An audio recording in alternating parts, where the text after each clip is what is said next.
So you mean to tell me 8 billion people in the world and God sees everyone? God knows what's going on with everyone. He hears every thought. He knows everything. 8 billion people on this planet Earth. And God sees everything. Yet, 2 people in the garden.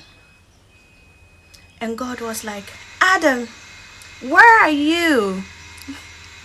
How ironic. Diabolical. All knowing, all seeing, all powerful God didn't know where Adam was. He had to ask in order to find where Adam was. Tell me why there is 4 people in the garden: Adam, Eve, Cain, and Abel. Cain kills Abel. There are 3. But God didn't incur any justice or retribution for Abel's death.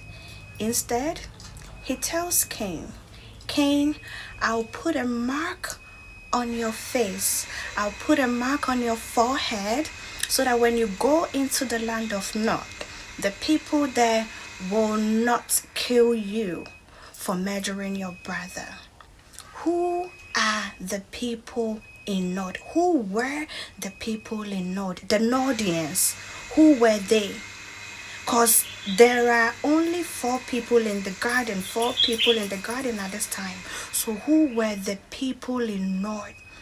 And the Bible goes on to say, Cain found his wife, knew his wife, and they bore Enoch. Right? So my question is, were they life on earth before the biblical creation story? Where was there life on this planet? Because the Nordian people, it is believed that they are Africans. The woman that, if only that is true, the woman Cain married was an African. That Nordian woman was an African. And Africans had migrated from Africa through to Mesopotamia, that is modern day Iraq. They settled eastern part of Iraq, right outside the garden. We dare ask questions now because research has shown that Africans were here. Africans were in the land of Africa way before biblical stories. So does that mean the God of the Bible, the Yahweh of the Bible, did not create Africans? If that God did not create Africans, then why are Africans worshipping it as a God, as a creator? Also, there was life found. Fossil records, that is paleontology, has found skulls and skeletons of life force that dates back to 300 million years.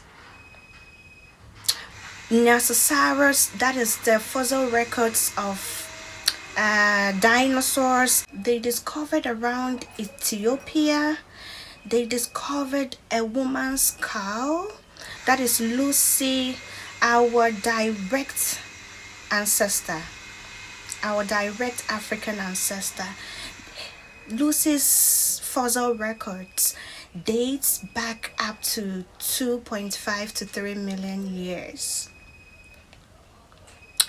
Skeletons of crocodile, that is the Mesosaurus, was discovered in Tanzania by scientists, and it dates back to 1.3 million years. So if these researchers has been able to discover fossils, skulls, bones, evidences, proofs that dates back up to 200 million, 300 million, 100 million, 9 million, 10, 3 million years back. Why aren't we able to discover pieces of evidences from the Bible? That is just about 6,000 years ago. Why aren't able to discover pieces of evidence from Jesus' story that is barely 2,000 years ago? Why? Why? That is my question. Why are we not able to? If we could dig up skulls, if archaeology can prove things that happened 3 millions of years ago, why are we not able to dig up skulls of the disciples of Jesus Christ and Noah and Adam and all that to really find proof that they actually existed? My argument is that Africans existed. Africans were here. The God of the Bible didn't create Africa, didn't create Africans. Adam and Eve aren't Africans. They are not our descendants. They are not our direct ancestors. Therefore, we should stop worshipping these biblical things that cannot be proved by science and evidences and technology. So we dare to ask questions now. Yes, we dare.